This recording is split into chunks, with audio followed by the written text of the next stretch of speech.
हरे मुरारी हे नाथ नारायण वासुदेवा हे नाथ नारायण वासुदेवा हे नाथ नारायण वासुदेवा हे नाथ नारायण वासुदेवा हे नाथ नारायण वासुदेवा हे नाथ नारायण वासुदेवा हे नाथ नारायण वासुदेवा हे नाथ नारायण वासुदेवा हे नाथ नारायण वासुदेवा श्री कृष्ण गोविंद हरे मुरारी हे नाथ नारायण वासुदेवा श्री कृष्ण गोविंद हरे मुरारी हे नाथ नारायण वासुदेवा श्री कृष्ण गोविंद हरे मुरारी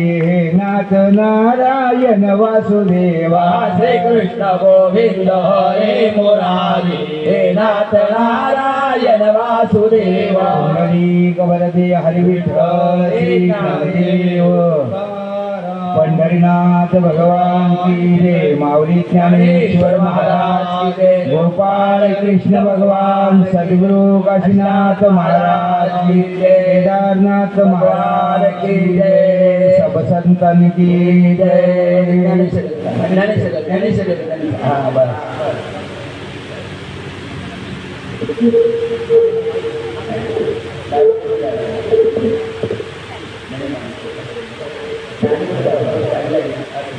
हॅलो हॅलो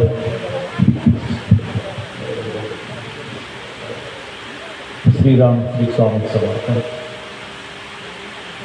अखंड हरिनाम सप्ताह आपल्या भोवती गावामध्ये वर्षानुवर्ष सुरू असलेला अखंड हरिनाम सप्ताह आणि या सप्ताहाच्या निमित्ताने आजचं प्रवचनाचं माझं हे दुसरं वर्ष पांडुरंग परमात्माच्या कृपाशीर्वादाने घरातील थोरामठांच्या संस्काराने स्वर्गीय रामचंद्र भगवंतराव दळवी आमचे आजोबा आणि कैलासवासी सीताबाई रामचंद्र दळवी यांच्या कृपाशीर्वादाने यांना स्मरण करून गुरुवर्य अण्णामाऊली यांना स्मरण करून पांडुरंग परमात्मा कुलदैवत ग्रामदैवत हनुमंतराय भगवान शंभो शिवशंकर भोलेनाथ आपण सर्व वरिष्ठ मंडळी आणि आईवडील यांना नमस्कार करून भगवंतांच्या चरणी नतमस्तक होऊन आजच्या प्रवचनरूपी सेवेला सुरुवात करत आहे. खरं तर प्रवचन करणारा मी एक निमित्त आहे. माझ्या मुखातून जे शब्द जी विधान आणि जी उदाहरणं आणि जो श्लोक वधून घेणारे आहेत ते पांडुरंग परमात्मा आहेत. त्यांच्या चरणी नतमस्तक होऊन आजच्या सेवेला सुरुवात करतो. पश्चिमे पार्थ रूपाणी पश्चिमे पार्थ रूपाणी शतशोत सहस्रश पश्चिमे पार्थ रूपाणी शतशोत सहस्रश नाना विधानी दिव्यानी नाना विधानी दिव्यानी नाना वर्णाकृतीनीच नाना विधानी दिव्यानी नाना वर्णाकृतीनीच. अध्याय 11 ज्ञानेश्वरीमधील अध्याय 11व्या अध्यायामधील 5वा श्लोक हा आपल्या प्रवचनरूपी सेवेसाठी आज मी घेतलेला आहे. भगवंताचे अनेक रूप नानाविध रूप जे आहेत अनेक वर्ण आहेत त्या रूपांचं त्या वर्णांचं वर्णन करणारा आजचा हा श्लोक. पश्चिमे पार्थ रूपाणी शतशोत सहस्रश नाना विधानी दिव्यानी नाना वर्णाकृतीनीच. भगवंत श्रीकृष्ण आणि अर्जुन यांच्यामधील संवाद. आणि भगवंत श्रीकृष्ण अर्जुनाला मी एक धनुर्धारी आहे असा तो कुठेतरी थोडासा गर्व झालेला होता. अर्जुनाचं मन अस्थिर झालेलं होतं. ते मन स्थिर करण्यासाठी भगवंतांनी अर्जुनाला आपल्या मुखामधून एक दिव्य दृष्टी आणि दिव्य रूप अशा प्रकारचं दाखविलं. अखंड ब्रह्मांडाचं स्वरूप आणि भगवंतांनी स्वतःची नानाविध रूप आणि नाना अवतार नाना वर्ण त्या ठिकाणी दाखवली. असा हा प्रसंग या ठिकाणी ज्ञानेश्वर माऊली या ठिकाणी वर्णित करत आहे की भगवंत पांडुरंग परमात्मा असेल सगळी विष्णूची रूपं आहेत. प्रभू रामचंद्र असतील, द्वारिकाधीश श्रीकृष्ण असेल, पांडुरंग परमात्मा असेल, युगे 28 विटेवर उभा, कर कटेवरी ठेवोनी, असा युगे 28 विटेवर उभा असणारा माझा पांडुरंग परमात्मा हा तुमच्या आमच्यामध्ये समाविष्ट आहे. फक्त आपल्याला अंतःकरणापासून जर भगवंताच्या चरणी श्रद्धा असेल तर आपण नक्कीच आपल्या आजूबाजूला, आजूबाजूच्या परिसरामध्ये, माणसामध्ये, या चराचरामध्ये, या सृष्टीमध्ये लीन असणारा आपला भगवंत आपण ओळखू शकतो. त्यासाठी दिव्य दृष्टी असण्याची आवश्यकता नाही, फक्त पांडुरंगाच्या चरणी आपली श्रद्धा, अंतःकरणापासून भक्ती असणं गरजेचं आहे. ही जी नाना रूप आहेत, भगवंत एकच आहे, भगवंताची नावं अनेक आहेत, नावं अनेक आहेत, वर्ण वेगवेगळे आहेत. बघा, आपल्या पृथ्वी तलावरती असंख्य माणसं आहेत. या असंख्य माणसांमध्ये प्रत्येक माणसाचं नाव वेगवेगळं आहे, प्रत्येक माणसाचं रूप वेगवेगळं आहे. तुमचं आमचं रक्त सगळ्यांचं सेम आहे. हे असं काय आहे का तुमचा हिरवा आहे, माझा पांढरा आहे, तुमचा लाल आहे, यांचा गुलाबी आहे, असं काही आहे का? अगदी पशु जरी असतील त्या पशूंचं रक्त देखील त्या ठिकाणी लालच आहे. मग आपण असं का समजावं की भगवंत वेगवेगळे आहेत? भगवंताची रूप भगवंतांनी प्रत्येक त्या ठिकाणी ज्या ज्या वेळेला धर्माला ग्लानी येईल त्या त्या वेळेला भगवंतांनी सांगितलेले आहे की मी त्या त्या वेळेला रूप घेईन.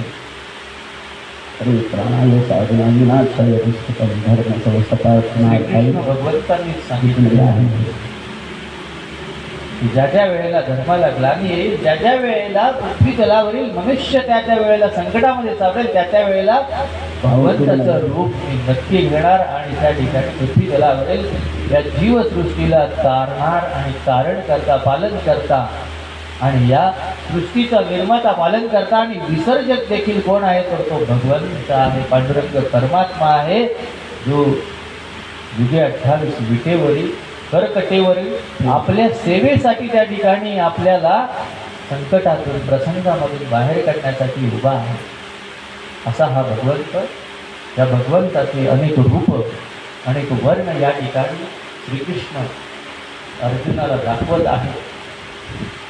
कौरव आणि पांडवांमधील युद्ध, कुरुक्षेत्रावर झालेलं जे युद्ध आहे हे खूप चित्तथरारक अशा प्रकारचं युद्ध आहे. पण हे युद्ध होणं श्रीकृष्ण भगवंतांना टाळता आलं असतं, परंतु त्यांनी नाही टाळलं, कारण ते युद्ध होणं हे गरजेचं होतं.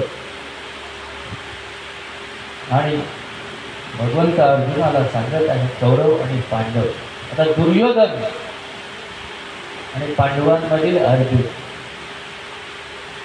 असा एक संवाद आहे त्या ठिकाणी की ज्या वेळेला भगवंत श्रीकृष्ण निद्रिस्त अवस्थेमध्ये आहेत, रात्रीची झोप घेत आहेत आणि दुसऱ्या दिवशी पहाटे युद्धाला सुरुवात होणार आहे. परंतु युद्धाला सुरुवात होण्यापूर्वी पायाच्या बाजूला दुर्योधन बसलेला आहे आणि डोक्याच्या बाजूला अर्जुन बसलेला आहे. श्रीकृष्ण निद्रिस्त अवस्थेत आहे, झोपी गेलेले आहेत. सकाळी शंख फुकला जाणार आहे, पहाटे युद्धाला सुरुवात होणार आहे. परंतु युद्धाला सुरुवात होण्यापूर्वी ज्या वेळेला श्रीकृष्ण भगवंत निद्रिस्त अवस्थेत आहेत आणि दुर्योधन, ज्या वेळेला श्रीकृष्ण भगवंत उठले आणि उठल्याबरोबर दुर्योधनाने चरण स्पर्श केला आणि सांगितलं भगवंता मला मदत हवी.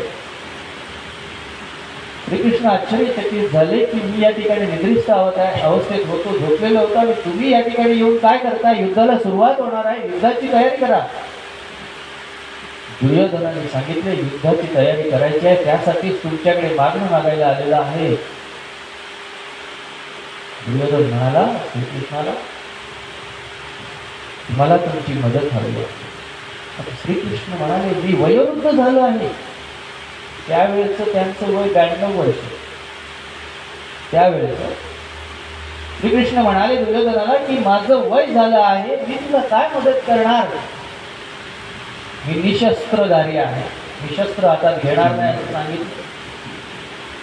मी तुला काय मदत करणार? त्यापेक्षा तू एक काम कर, माझ्याकडे असंख्य असे सैनिक आहे, माझं सैनिक तुला मी देतो, तू सैनिक घेऊन जा. दुर्योधन लगेच खुश झाला. वयोवृद्ध श्रीकृष्ण स्वतः बोलतात की मी वयोवृद्ध झालो आहे, मी तुझी काय मदत करणार? त्यापेक्षा आपण सैनिक घेऊया आणि पुढे जाऊया. दुर्योधनाने श्रीकृष्णाचं जेवढं सैनिक होतं तेवढं सैनिक घेतलं, पुढे गेले. दुर्योधनाला अहंकार झाला, आता मी युद्ध जिंकणार, माझ्याकडे एवढे सगळे सैनिक आले.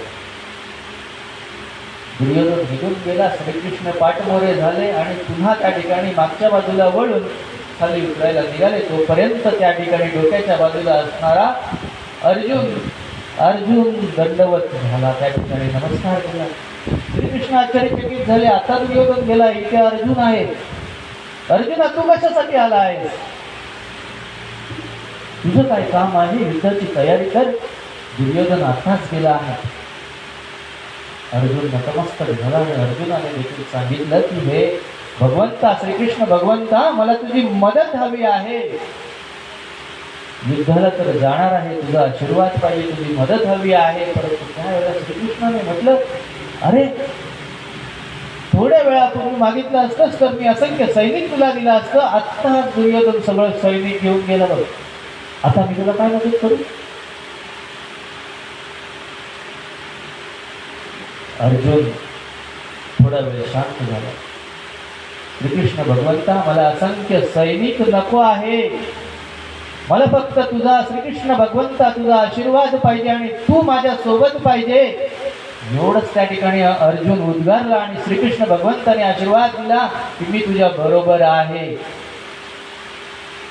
माऊली, सांगायचं तात्पर्य एवढंच आहे की असंख्य सैनिक घेऊन लढण्यापेक्षा एक आपला जो बाप आहे त्या बापाला घेऊन लढलात तर तुम्ही आयुष्याचं जे युद्ध आहे ते कधीच युद्ध पराजित होऊ शकत नाही. असा श्रीकृष्ण भगवंत आपल्या आयुष्यामध्ये असतो, आपल्या घरामध्ये असतो, पण आपल्याला ते कळत नाही. हा भगवंताचा रूप आहे. तो भगवंत म्हणजे कोण? तर आपला तुम्हा माणसा सगळ्यांचा घरात असणारा जो बाप आहे तो बाप म्हणजे आपला श्रीकृष्ण भगवंत आहे. ज्या वेळेला आपण ज्या वेळेला शाळेमध्ये जातो, शाळेमध्ये जी लहानशी मुलं असतात, लहान मुलं ज्या वेळेला एखादा छोटासा पुरस्कार किंवा बक्षीस घेऊन येतात, त्या आईकडे जातात. आईकडे गेल्यानंतर आईच्या पाया पडतात. आई घट्ट मिठी मारते आणि आईच्या मुखातून, डोळ्यातून अश्रूच्या धारा वाहू लागतात. ही आईची ममता आहे. पण ज्या वेळेला बापाच्या पाया पडतो त्यावेळेला बाप एक शाबासकीची पाठीवरती जी थाप मारतो. ते हजारो पुरस्कार घेऊन ज्या वेळेला तुम्ही जिंकता त्यापेक्षाही मोठं असं पारितोषिक असतो ते बापाच्या शाबासकीचा असतो. म्हणून सांगायचं एवढंच आहे की आपल्या घरामध्ये असणारा जो बाप आहे हा बाप म्हणजेच पांडुरंग परमात्मा आहे. तोच श्रीकृष्ण भगवंत आहे. त्याच्या चरणी लीन होणं, त्याच्या चरणी नतमस्तक होणं गरजेचं आहे. असा हा जो बाप आहे, हा बाप या ठिकाणी हा भगवद्गीतेमध्ये ज्ञानेश्वर माऊलींनी ज्ञानेश्वरीमध्ये आपल्या समोर उदाहरणाच्या स्वरूपामध्ये मांडून ठेवलेला आहे. फक्त आपल्याला ओळखता आलं पाहिजे की आपल्याही घरामध्ये श्रीकृष्ण आहे, आपल्याही घरामध्ये पांडुरंग परमात्मा आहे. आपल्याला ओळखता आलं पाहिजे. ही ओळख केव्हा होणार आहे? ज्या वेळेला आपण ही ज्ञानेश्वरी, ही भगवद्गीता, रामायण, महाभारताचे जे आपले महान ग्रंथ आहेत ज्या वेळेला वाचायला घेऊ त्यावेळेला आपल्याला दिव्य दृष्टी प्रदान होणार आहे. भगवंताच्या चरणी आपण लीन होणार आहोत. आणि नैतिकता म्हणजे काय, संस्कार म्हणजे काय, या संस्काराचे धडे आपल्याला कुठून मिळणार आहेत? तर या ज्ञानेश्वरीमधून मिळणार आहेत. म्हणून हा असा अखंड पारायण सोहळा आपल्या खवटी गावामध्ये जो आपल्या वाडवडिलांनी सुरू केलेला आहे त्याच्या पाठीमागचं कारण एकच आहे की संस्कार होणं गरजेचं आहे. जे संस्कार सद्यस्थितीत या आधुनिक काळामध्ये या संस्कारांचा नायनाट होत चाललेला आहे. पश्चिमात्य देश आपल्या देशाची संस्कृती प्रदान करतात आणि आपण काय करतोय तर त्यांच्या देशाची संस्कृती आपल्याकडे आणायला बघतोय. हे आपलं दुर्दैव आहे. याच्याच पलीकडचं जर उदाहरण द्यायचं झालं की भगवंताचे जे नाना रूप आहे, जे नाना रूप, नाना वर्ण म्हणजे कोणते आहेत? धर्मवीर छत्रपती संभाजी महाराजांचे एक उदाहरण आहे. आपल्या स्वराज्याला, आपल्याला हिंदुस्थानाला लाभलेलं एक दैवत म्हणजे छत्रपती शिवाजी महाराज. धर्मवीर छत्रपती संभाजी महाराज हे देखील अखंड हिंदुस्थानाचा बापच आहे. हे जर छत्रपती शिवाजी महाराज नसते, धर्मवीर छत्रपती संभाजी महाराज नसते तर माऊली आपल्या मंदिरावरती कळस राहिले नसते, भगवा झेंडा राहिला नसता आणि आपल्या डोक्यावरती जी आपण पांढऱ्या रंगाची टोपी घालतोय माऊली, टोपी देखील राहिली नसती. आपली पांडुरंगाच्या चरणी होणारी जी वारी आहे आषाढी एकादशीला, ती वारी देखील आपली सुरक्षित राहिली नसते जर छत्रपती शिवाजी महाराज आणि धर्मवीर छत्रपती संभाजी महाराज नसते तर. मित्र माऊली, या ठिकाणी धर्मवीर छत्रपती संभाजी महाराजांचा एक शेवटच्या वेळेचा बलिदानाचा एक किस्सा आहे. धर्मवीर छत्रपती संभाजी महाराजांना संगमेश्वर मध्ये त्या ठिकाणी अटक करण्यात आली. अटक करणारे आपलेच होते आणि त्यानंतर नेल्यानंतर धर्मवीर छत्रपती संभाजी महाराजांना अटक झाली आणि अटक झाल्यानंतर त्या ठिकाणी त्यांच्यावरती अशा प्रकारचे क्रूर अत्याचार करण्यात आले की पायाच्या नखापासून डोक्याच्या केसापर्यंत त्यांचा छळ करण्यात आला. त्यावेळेस धर्मवीर छत्रपती संभाजी महाराजांनी अखेरचे बलिदानापूर्वी शब्द जे उच्चारले ते शब्द विधान अत्यंत डोळ्यामधून अश्रूच्या धारा वाहू लागतील अशा प्रकारचे शब्द आणि विधान होती. माऊली, धर्मवीर छत्रपती संभाजी महाराज त्या ठिकाणी बोलू लागले, उद्गारू लागले की आबासाहेब, कारण शिवाजी महाराजांना ते आबासाहेब म्हणायचे. आबासाहेब, आभाळामधून डोळ्यारूपी तुम्ही मला पाहत आहात.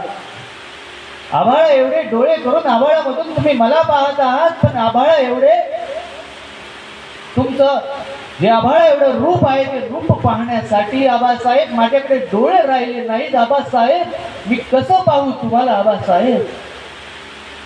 धर्मवीर छत्रपती संभाजी महाराजांच्या डोळ्यामधून अश्रूच्या धारा वाहू लागतील, परंतु डोळे देखील राहिले नाहीत. कारण आपला बाप त्या ठिकाणी जो छत्र होता तो छत्र निघून गेलेला होता. आबासाहेब, दिल्लीहून आग्र्याहून सुटका करत असताना जो हात माझा तुम्ही पकडला होता आणि मी तुम्हाला गर्वाने सांगितलेलं होतं, अभिमानाने सांगितलेलं होतं की तुम्ही निश्चित जा, मी नक्कीच गडावरती येईन, माझी काळजी करू नका. आबासाहेब, ते हात देखील माझे छाटले गेले. आबासाहेब, मी काय करू आबासाहेब? कोणत्या हाताने तुम्हाला मिठी मारू आबासाहेब? अशा प्रकारचं त्या ठिकाणी संभाजी महाराजांचं वक्तव्य होतं. आबासाहेब, आबासाहेब, आबासाहेब अशी हात अंतःकरणातून मारत होते. माझा राजा ढसाढसा रडत होता, परंतु रडत असताना डोळे नव्हते, डोळ्यातून अश्रूच्या धारा कशा प्रकारे वाहतील, कारण डोळे देखील काढले होते, हात देखील छाटले होते. आबासाहेब, आबासाहेब, हाक मारायची होती अंतःकरणापासून, ती हात देखील येत नव्हती, कारण जीभ देखील छाटली गेली होती. आबासाहेब, तरी देखील त्या ठिकाणी अंतःकरणामधून छत्रपती धर्मवीर संभाजी महाराज म्हणत होते की ह्या रक्तरंजित झालेल्या शरीराचा जर स्वराज्यासाठी जर अभिषेक होणार असेल तर आणि छत्रपती महाराजांचा शिवपुत्र म्हणून मला जर सांभाळलं जाणार असेल, नाव इतिहास घेतलं जाणार असेल, तर एक काय हजारो जन्म घेण्यासाठी आबासाहेब मी तयार आहे. शिवपुत्र म्हणून हजारो जन्म घेण्यासाठी मी तयार आहे आणि या स्वराज्यासाठी रक्त वाहण्यासाठी आबासाहेब मी तयार आहे. आबासाहेब, आबासाहेब अंतःकरणापासून हात मारत होते, परंतु हात मारण्यासाठी जीभ देखील नव्हती. अशा प्रकारचा चित्तथरार छत्रपती संभाजी महाराजांचा किस्सा होता. माऊली, सांगायचं तात्पर्य एवढंच होतं की नानाची रूप आहे, नानाचे वर्ण आहे, त्यातील एक रूप होतं भगवंताचं, ते म्हणजे छत्रपती शिवाजी महाराज. धर्मवीर छत्रपती संभाजी महाराजांच्या डोक्यावरचं छत निघून गेलं. त्यावेळेस त्यांना देखील त्या ठिकाणी असह्य वेदना झाल्या. माझा धर्मवीर छत्रपती संभाजी महाराज डोळे दसताना देखील त्या ठिकाणी रडत होता. का रडत होता? कारण बाप नव्हता. बाप असता तर काहीतरी या चक्रव्यूहामधून सोडवता आलं असतं.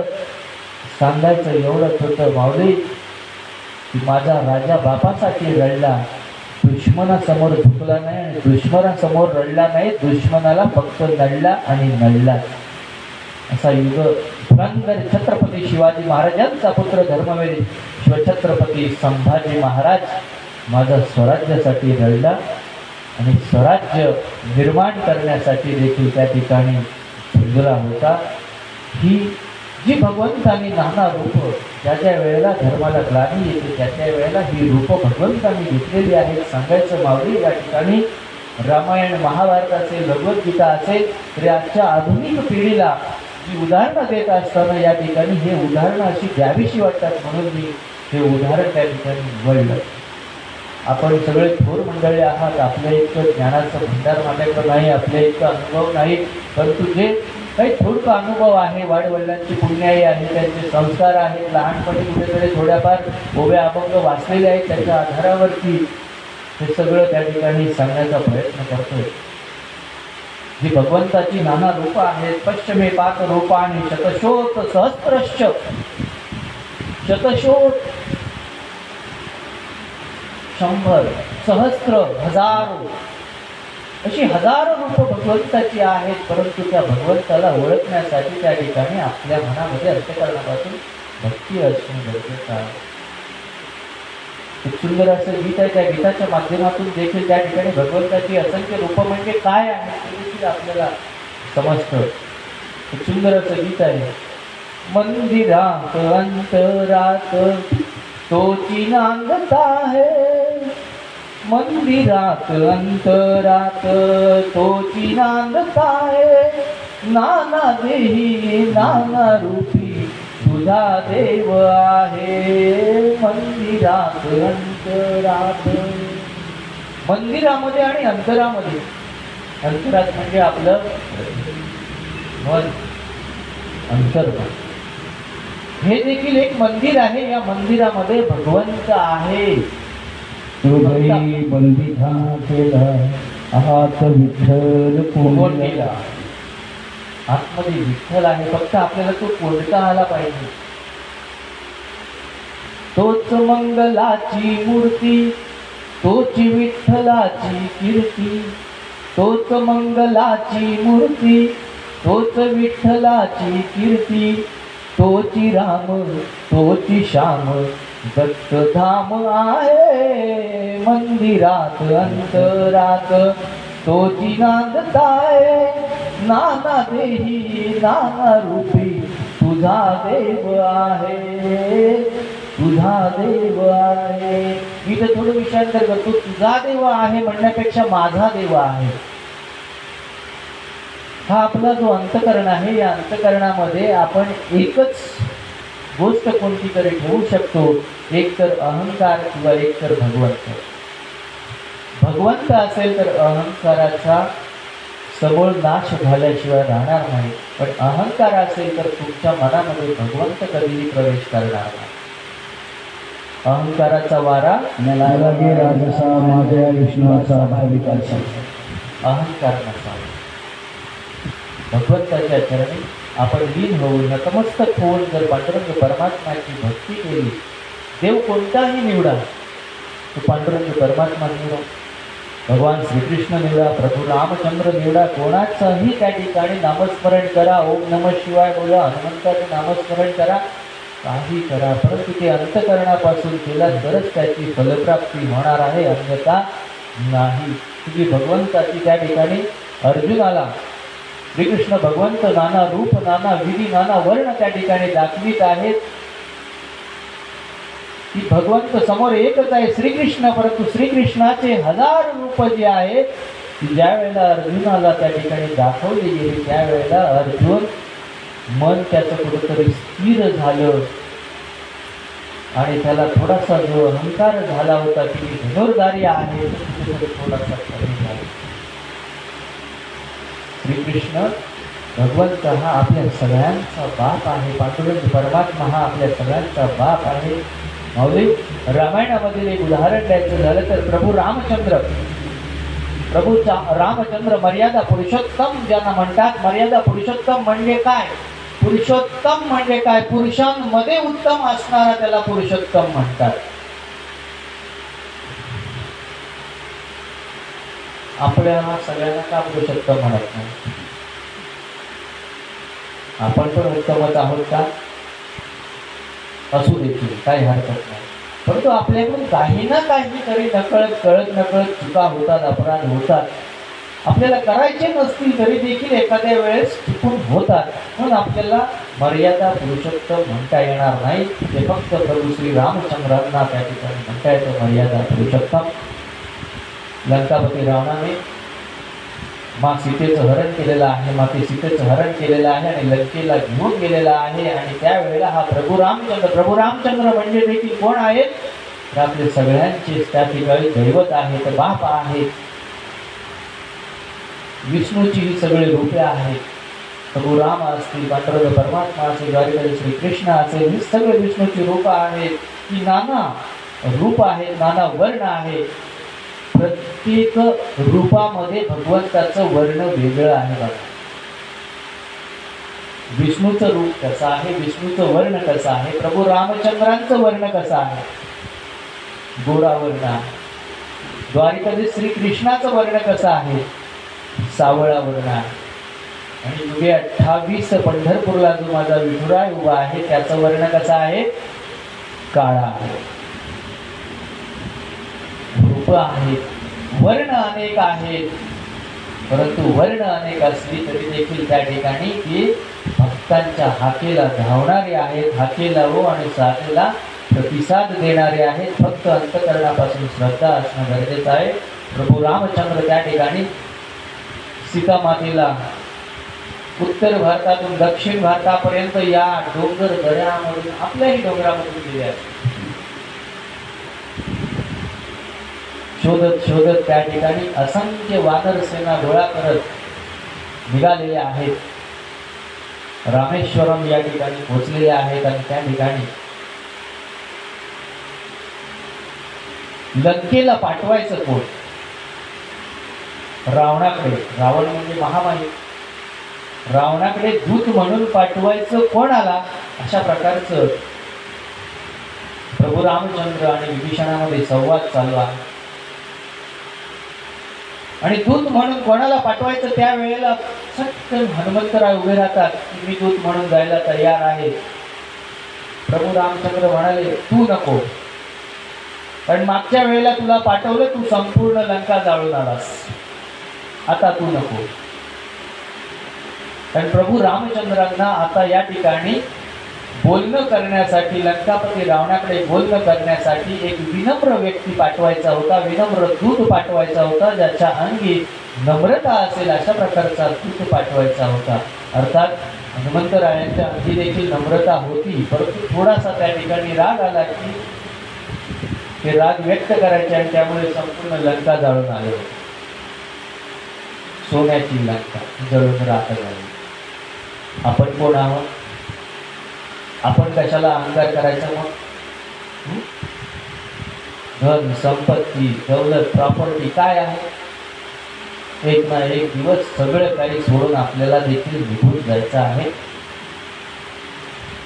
माऊली त्यावेळेला दूत म्हणून कोणाला पाठवायचा अशा प्रकारचा संवाद सुरू झाला. प्रभू रामचंद्र समोर आहे त्यावेळेला अंगद बालीपुत्र, महाबली बालीपुत्र अंगद त्या ठिकाणी उपस्थित होते आणि अंगदाची रामदूत म्हणून लंकेला जाण्यासाठी नियुक्त करण्यात आली. त्यावेळेला अंगद थोडासा घाबरला.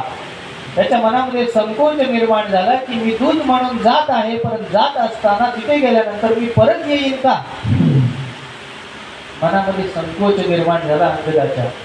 कारण अंगदाकडे शक्ती होती, परंतु त्या शक्तीचा त्याला विसर पडला होता. विसर का पडला होता त्याच्या पाठीमागचं कारण होतं की रावणाचा पुत्र अक्षय कुमार, अक्षय कुमार म्हणजे आता हिरो नव्हे, लंकापती रावणाचा पुत्र अक्षय कुमार आणि अंगद हे लहानपणी यांचे गुरु एकच, यांचे गुरु एकच, परंतु दोघांमध्ये लहानपणी सारख्या भानगडी व्हायचे, वादविवाद व्हायचे. त्यावेळेला अंगद हा अक्षय कुमारला मारायचा, अक्षय कुमारला मारायचा. आणि त्यावेळेला अक्षय कुमार काय करायचा, रडत रडत आपल्या गुरुजींकडे जायचा. गुरुजींनी 1000 वेळेला अंगदला समजावलं, अरे भांडू नका, भानगडी करू नका, परंतु अंगद काय मानायला तयार नव्हते. कारण ते लहानपणीचं जे रूप असतं हे थोडंसं नटखट असतं, खोडकड असतं. त्यावेळेला गुरुजींनी सांगितलं की परत जर या अक्षय कुमारला, लंकापती रावणाच्या पुत्राला हात लावलास तर तुझा मृत्यू निश्चित आहे. एक प्रकारे गुन्ह्याची शिक्षा, श्राप म्हणता येणार नाही, शिक्षा म्हणून त्या ठिकाणी त्याला सुनावली गुरुजींनी की जर पुन्हा अक्षयला तू मारलंस तर तुझा मृत्यू निश्चित. आणि त्यामुळे अंगद तिथपासून थोडीशी मस्ती करायचा कमी आला होता, त्याच्याकडे असणाऱ्या शक्तीचा त्याला विसर पडला होता. आणि त्या ठिकाणी रामेश्वरम या ठिकाणी मग प्रभू रामचंद्राच्या समोर अंगद थोडेसे संकुचित झाले होते की माझ्याकडे अशी कोणती शक्ती आहे जर मी त्या ठिकाणी गेलो तर परत येऊ शकेन. त्यावेळेला जांबवत वगैरे सगळे त्या ठिकाणी उपस्थित होते, सगळे मंत्रिमंडळ प्रभू रामचंद्र ते उपस्थित होते. त्यावेळेला त्यांनी त्याला समजावलं, त्याच्याकडे असणाऱ्या शक्तीची त्याला ओळख करून दिली की तुम्ही काय करू शकता. तुमच्याकडे नम्रता आहे, तुमच्याकडे ज्ञान आहे, तुमच्याकडे शक्ती आहे, तुम्ही लंकापती रावणाकडे जाऊ शकता आणि परत देखील येऊ शकताय. अंगद त्यावेळेला मनाची पूर्ण तयारी करून लंकेला गेला. तर लंकेला गेल्यानंतर रावण त्या ठिकाणी उपस्थित आहे. रावणाला ज्यावेळेला समजलं की प्रभू रामांनी त्या ठिकाणी दूत पाठवलेलं आहे आणि कोणाला पाठवलं तर अंगदाला पाठवलेलं आहे. अंगद कोण आहे ते देखील रावणाला माहीत होतं, परंतु माहीत असून नसल्यासारखं रावणाने केलं. त्याच्या पाठीमागे पुढे कारण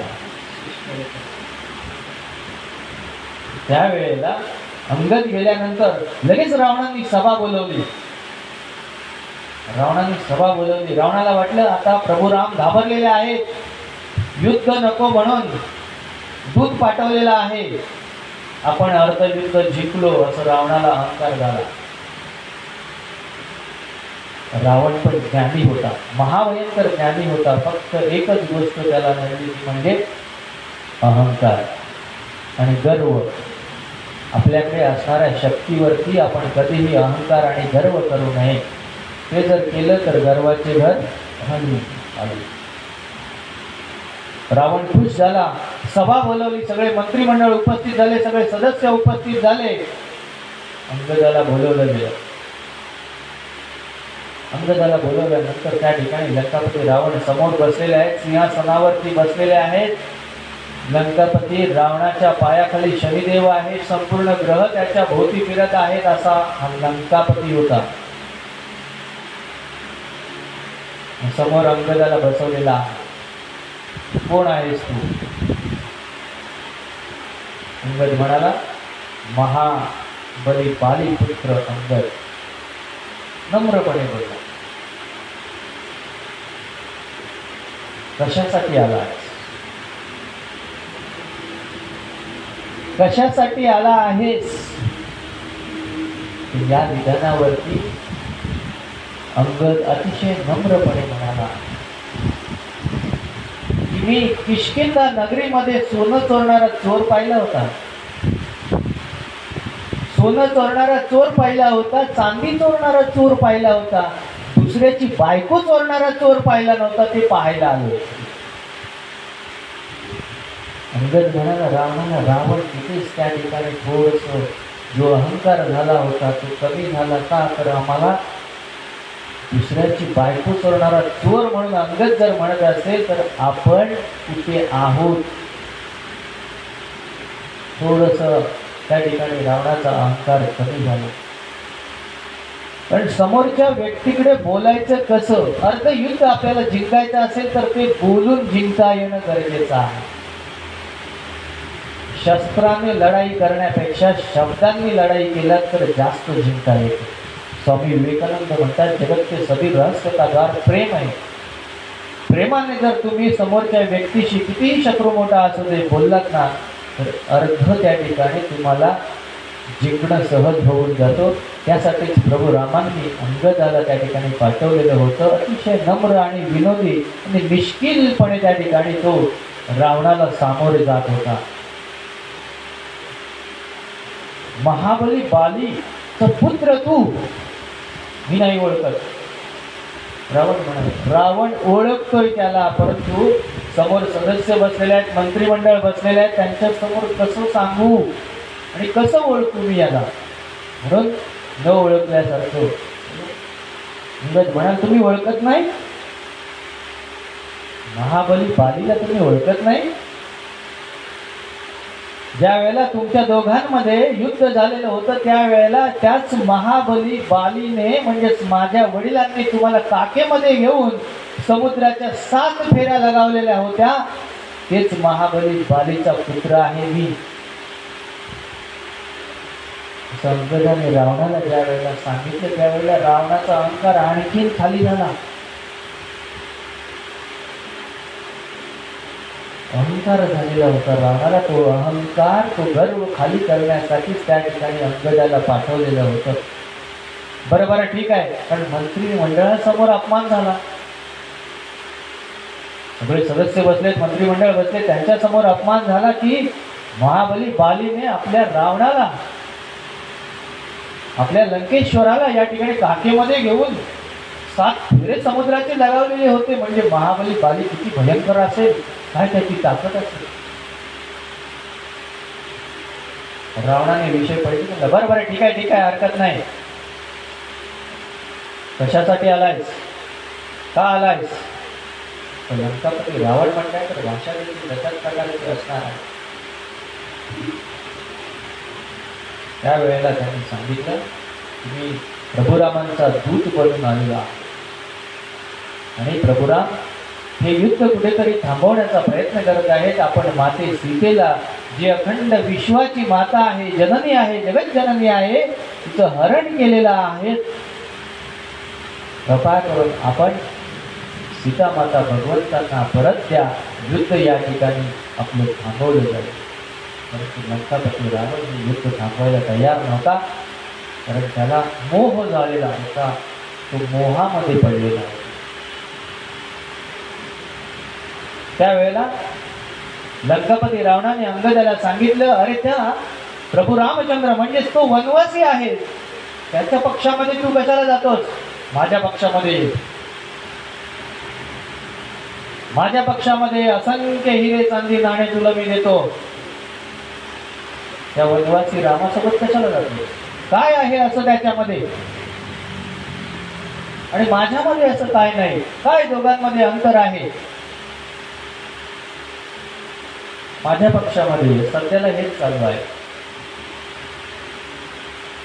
आम्ही उदाहरण देत असताना थोडंसं परिवर्तन करतो. सध्याला हेच चालू आहे की माझ्या पक्षामध्ये ये, मी तुला हे देतो, मी तुला हे देतो, सगळे गुन्हे तुझे माफ करतो. परंतु नीतिमत्ता काय असते या रामायणामधून समजते.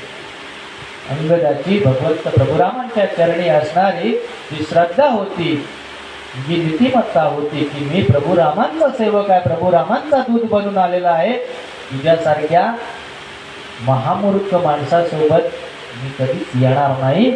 आणि फरक सांगायचा झाला तर फरक एवढाच आहे की एका वानर सेनाच्या प्रमुखाने म्हणजे हनुमंतराया, एका वानराने तुझी संपूर्ण लंका जाळून टाकली. फरक बघा काय आहे. प्रभुरामांच्या एका सेवकाने, एका दूताने तुझी संपूर्ण लंका जाळून टाकली आणि तू एक असा आहेस की लक्ष्मणाने आखलेली जी रेखा आहे ती रेखा देखील तू पार करू शकला नाहीस. हाच तुमच्या दोघांमध्ये असणारा अंतर आहे. जी लक्ष्मण रेखा आखलेली होती ती लक्ष्मण रेखा देखील तू पार करू शकला नाही. म्हणजे तू ओळख रावण, तुझ्यामध्ये असणारी जी शक्ती आहे ती किती संकुचित आहे.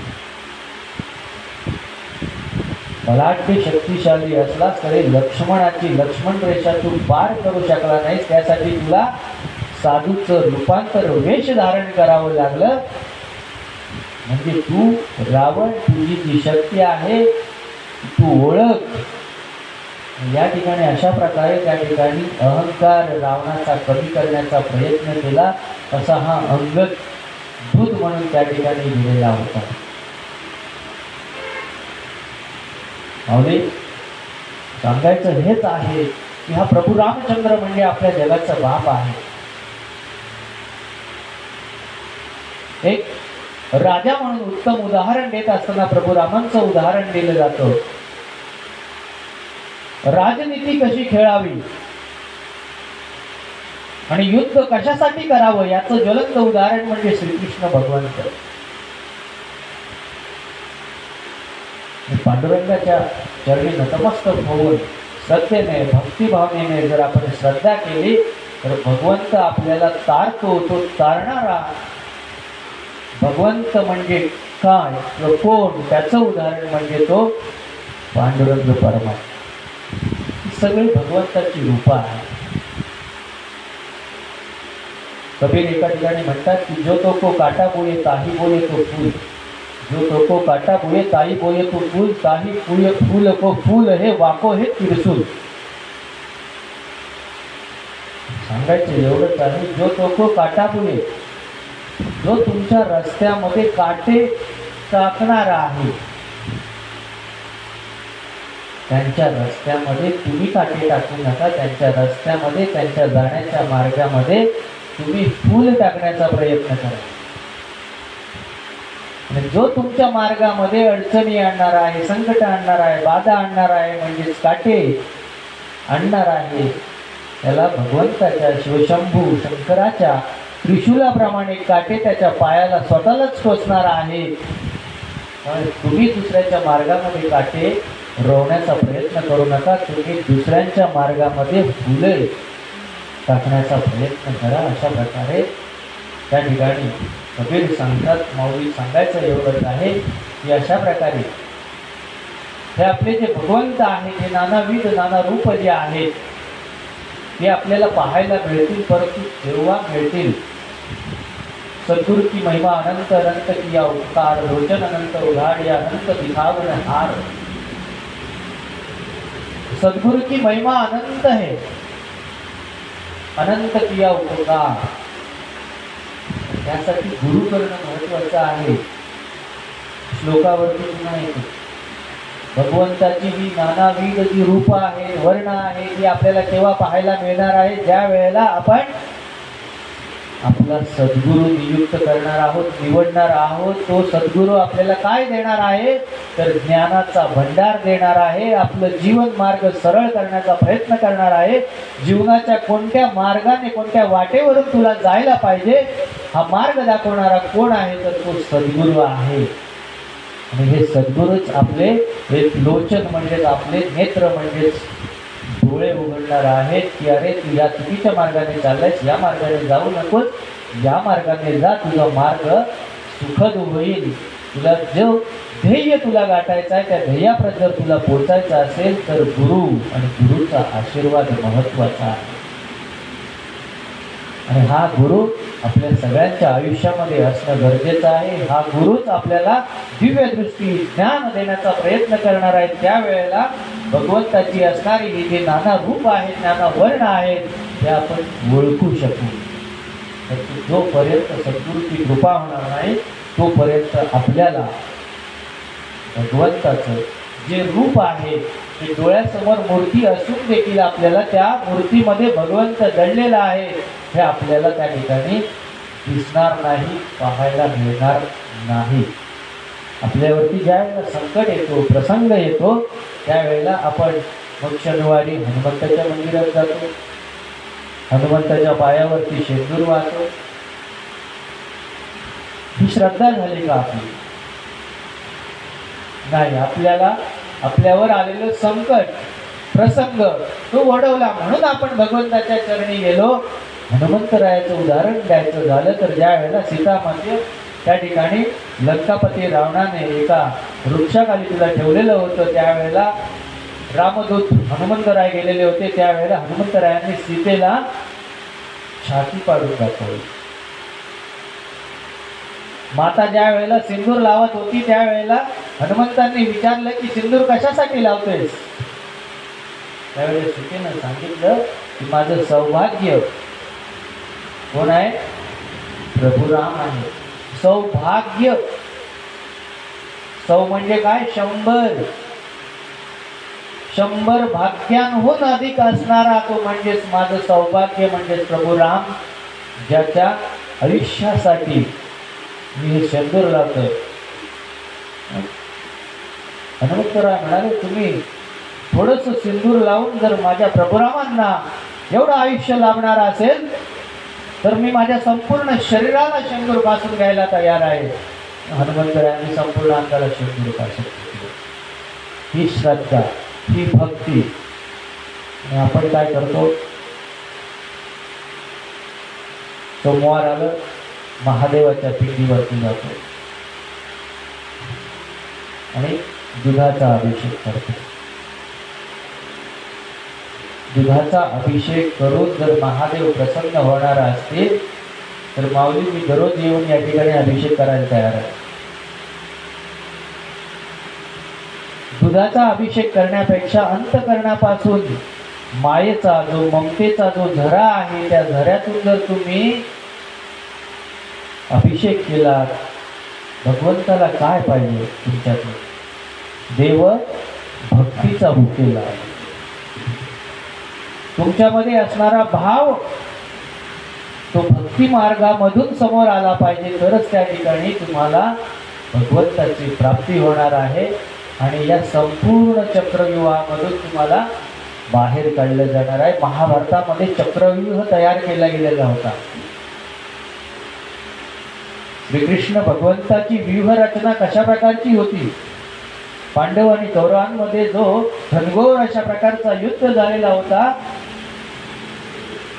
तो युद्ध जो चक्रव्यूह आखलेला होता, त्या चक्रव्यूहामध्ये आलेला सैनिक स्वतःच्या मर्जीने येत होता, परंतु बाहेर पडताना तो भगवंत श्रीकृष्णांच्या मर्जीनेच बाहेर पडणार होता.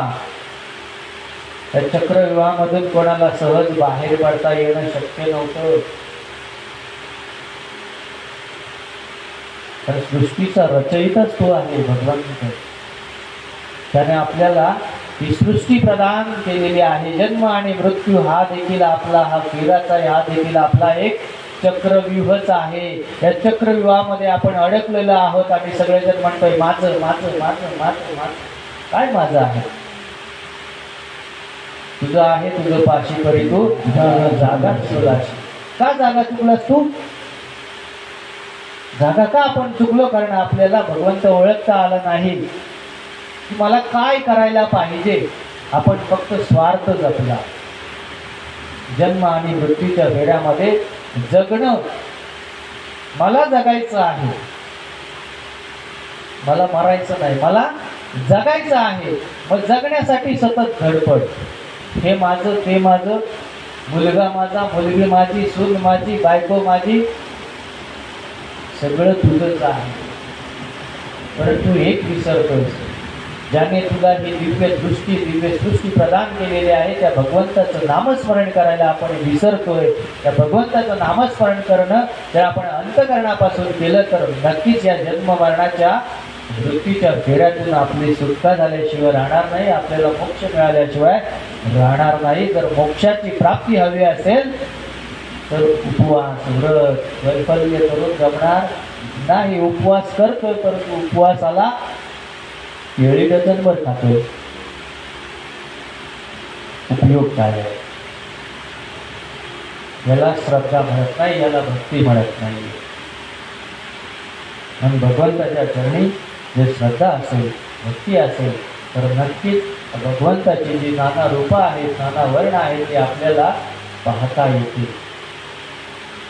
ज्या वेळेला आपण एखादी गाडी घेतो आणि गाडीमध्ये जर एखादा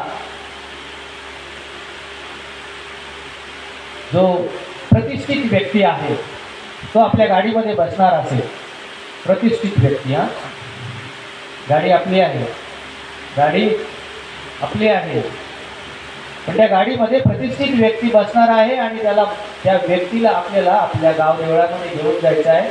तर तो संध्याकाळी कीर्तन आहे. आपण काय करणार? ड्रायव्हरला सांगणार, ड्रायव्हर चावी घे, आणि माऊलींना खाली पारायणामध्ये सोडून घे, त्यांची कीर्तनाची सेवा आहे. उपयोग नाही.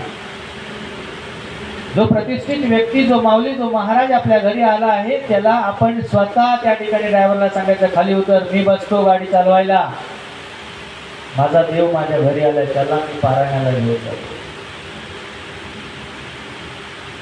ही श्रद्धा आहे. मग ही गाडी म्हणजे कोणती गाडी आहे? हे आपलं जे शरीर आहे, ही आपली गाडी आहे. आपण वाहक आहोत, चालक आहोत असं आपल्याला वाटतं, परंतु आपण वाहक चालक नाही आहोत. आपला वाहक आणि चालक कोण आहे? तर तो पांडुरंग परमात्मा आहे. आपण एक निमित्त आहोत.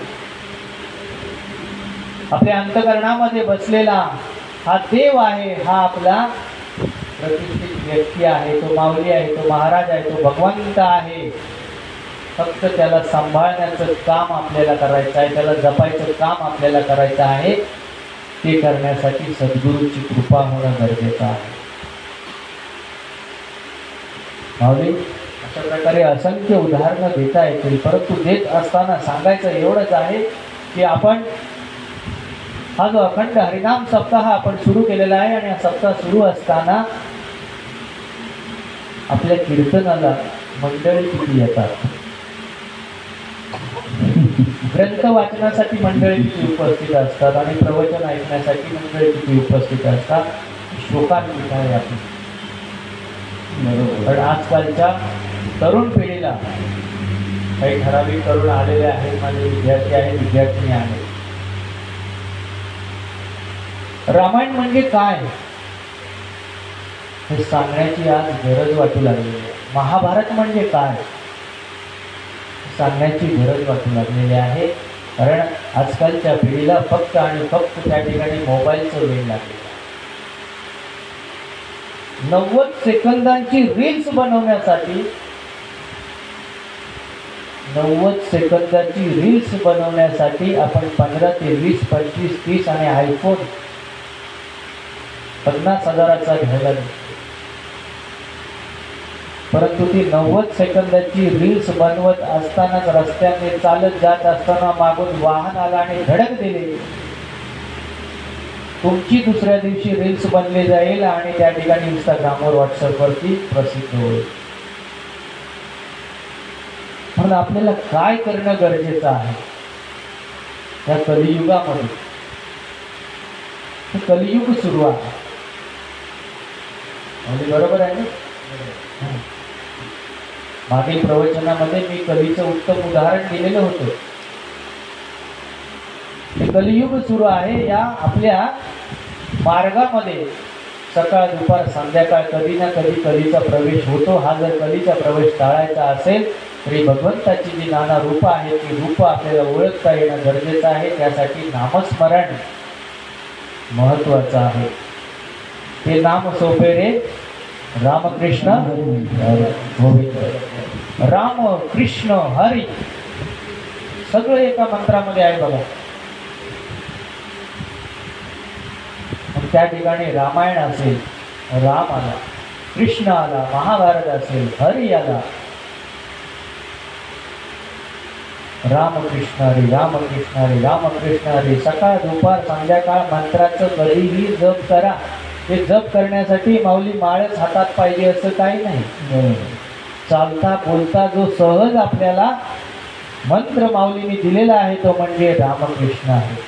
पण तुम्हाला तो ओम नमः शिवाय जर मंत्र म्हणायचा असेल ना तर गुरुकडूनच मंत्र घ्यावा लागतो. त्याशिवाय तुम्ही ओम नमः शिवायचा जप करू शकत नाही. त्यापेक्षा सहज जप करायचा असेल तर शांब सदाशिव, शांब सदाशिव, शांब सदाशिव हा जप आपण करू शकतो. परंतु ओम नमः शिवाय जप करायचा असेल तर त्यासाठी गुरुकडून तो मंत्र घ्यावा लागतो. मग जप कोणता करावा, कोणत्या देवाची भक्ती करावी, कशी करावी हे सगळं जर आपल्याला शिकायचं असेल तर त्यासाठी आपल्याला गुरु करणं महत्वाचं आहे. अर्जुन असेल, अर्जुनाने त्या ठिकाणी भगवंत श्रीकृष्णांना लोटांगण घातलं. ज्या वेळेला दिव्य दृष्टी प्रदान केली गेली, अखंड ब्रह्मांड श्रीकृष्ण भगवंतांनी मुखामध्ये दाखवलं, त्यावेळेला अर्जुनाने दंडवत घातलं. अर्जुन देखील नतमस्तक झाला. तर माऊली पश्चिमे पार्थ रूपाणी शतशोत सहस्रश्च नानाविधाने दिव्याने नानावर्णा पृथ्वीच. या आपल्या सृष्टीमध्ये चराचरामध्ये, वेलींमध्ये, कळ्यांमध्ये, फुलांमध्ये, झाडांमध्ये, छोट्याशा वृक्षामध्ये, रोपामध्ये, तुमच्यामध्ये, माझ्यामध्ये, या खांबांमध्ये देखील भगवंत दडलेला आहे. नरसिंहाचा अवतार सगळ्यांना माहिती. उदाहरण द्यायचं म्हटलं तर भरपूर आहेत. भगवंताची नाना रूप आहेत, नाना वर्ण आहेत, हजारो रूप भगवंताचे आहेत. फक्त आपल्याला ओळखता येणं गरजेचं आहे. हेच या श्लोकाच्या माध्यमातून भगवंत आपल्याला पटवून देण्याचा प्रयत्न करत आहेत. माऊली ज्ञानेश्वर जगद्गुरु संत तुकोबाराय असतील, नामदेव महाराज असतील, त्यांनी समाजाला काय दिलं तर संस्काराची शिदोरी दिली. जी परंपरा आहे ती परंपरा चालू ठेवण्यासाठी काय दिलं पाहिजे, त्यासाठी ही कीर्तनं, ही भजनं, ही प्रवचनं, ही त्यांच्यामुळे आज शक्य होत आहे. ती ज्ञानेश्वरी नसती तर आज कीर्तन नसतं, तुमचं प्रवचन झालं नसतं, तुमचं भजन झालं नसतं. असा माझा म्हणतो, माझे म्हणण्यापेक्षा ज्ञानेश्वर माऊली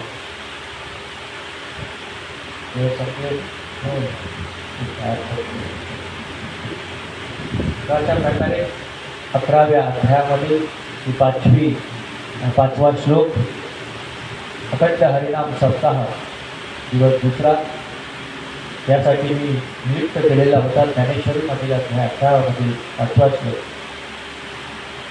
आपल्या सगळ्यांच्या थोरामोठ्यांच्या आशीर्वादामुळे गुरुवर्य एकनाथजी जाधव महाराज, एकनाथजी शिंदे महाराज, मी त्यांना तात्याबुवा म्हणतो, गुरुवर्य चंद्रकांत शिंदे महाराज, आमचे शिंदे माऊली दळवी गुरुजी आणि माझे मित्र, त्यांचं मी मार्गदर्शन घेतो प्रवचनासाठी. गुरुवर्य प्रसाद दळवी महाराज, या ठिकाणी उपस्थित सर्व महिला आहेत, त्या आत्या आहेत, काही देखील आहेत, काकी, सगळ्या आमच्या विद्यार्थी, वाडीतील गावातील सर्व ग्रामस्थ या ठिकाणी उपस्थित आहेत, ज्यांच्यामुळे आज मी हे प्रवचन करू शकतोय.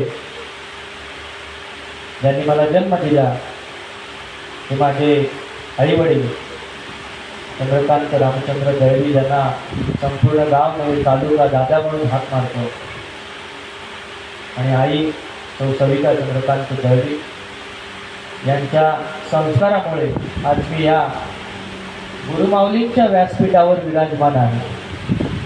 कैलासवासी रामभाऊ भगवंतराव दळवी माझे आजोबा आणि सीतामाई, राम आणि सीता हे माझ्या घरातच होते,